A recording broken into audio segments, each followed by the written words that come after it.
최근 일본 온천 및 목욕탕들이 속속 리모델링을 진행하고 있다 합니다. 상황이 심각해졌지만 어쩔 수 없이 진행 중이라는데요. 리모델링하는 세 가지 이유와 다시 부각되고 있는 일본 온천 전문가의 충격 발언에 대해 알아보았습니다. 한일 간의 분쟁이 발생하기 전 많은 분들이 일본 온천 여행을 다녀왔습니다. 건강에 좋다, 유익한 성분이 많다, 몸이 개운해진다 등 좋은 반응을 보이며 온천 여행을 즐겁게 다녀오신 분들이 많았습니다. 하지만 7월 이후 한국인 관광객이 급감하자 일본 온천업계도 생존을 위한 몸부림을 하고 있습니다. 그 전까지는 알아서 한국인들이 와줬기 때문에 급하게 시설 투자를 할 필요도 없었고 안정적인 사업으로 대를 이어갈 것이라 여겼습니다. 최근 일본 온천 및 목욕탕들이 속속 리모델링을 진행하고 있는데 이를 두고 지금 할 수밖에 없는 심각한 상황이라 언급하고 있습니다.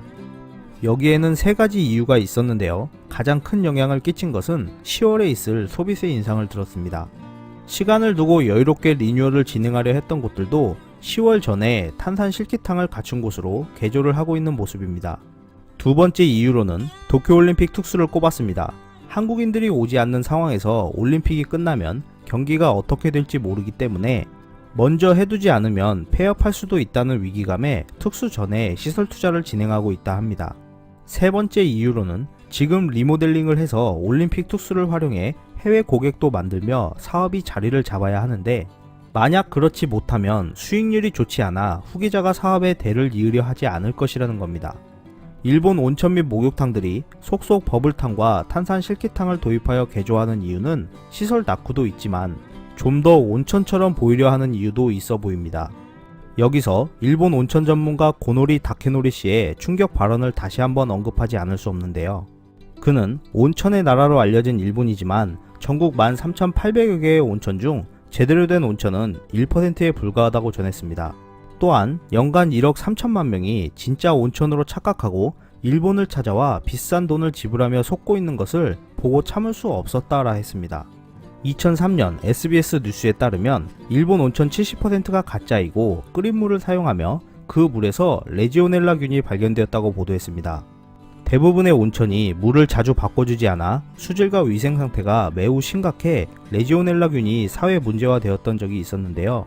고모리 씨도 일본 대부분의 온천에 있는 여과장치가 사람의 피지와 땀을 제거하지 못해 이러한 것들이 듬뿍 있는 온천이 있었다 했고, 이러한 피지와 땀에 의해 레지오넬라균이 대량 발생하기 때문에 대량의 염소를 첨가하고 있는 온천이 대부분이라고 전했습니다. 이러한 이유는 일본 후생노동성 법령 하에 온천의 환수는 일주일에 한 번 이상이면 오케이라는 법이 있어서라고 합니다. 또한 온천물 가수량을 규제하는 법률도 없기 때문에 순도가 1%만 돼도 온천이라고 하는 곳들이 많다고 합니다.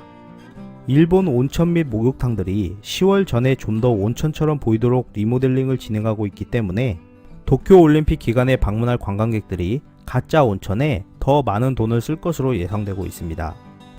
이상 피커TV였습니다. 감사합니다.